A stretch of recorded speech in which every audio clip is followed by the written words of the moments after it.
Here's a quick video on a rolling bike rack that I built. I was just sick of all the bikes laying all over the garage.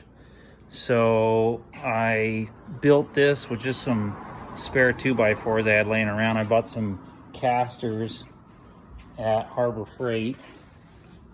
There's them 4-inch.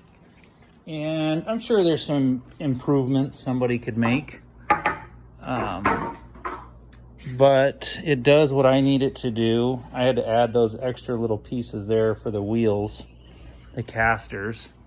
But I just used some scrap wood that I had laying around. This, I'm sure, could use another piece of wood across here or something, but it's holding fine so far. But I just put bike hooks all over, got the little bikes on this side, and I just screwed, you can see the bottom there. Just put some screws in here to hold the kids' helmets.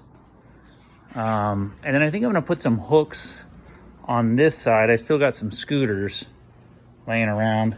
So I think I'm gonna put some hooks on this side, possibly to hang some of the scooters up as well. And then you can see the whole thing rolls wherever I want it. I just roll it around.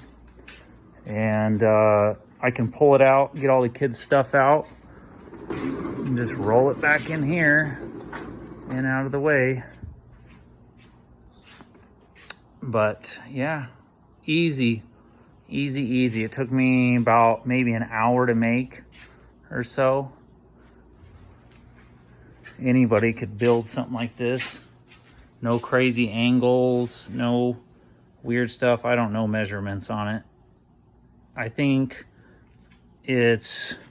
I did pretty even stuff. I think these are 4 foot tall and these are 5 foot tall. The beam that goes down here is 5 foot. And then the one that go across 4 foot, this one back here is 4 foot. So I think it's 4 foot. The only ones that are 5 foot are the front beams that go down to the ground. And then these, I believe, are 3 feet that go along here, and then 4 foot.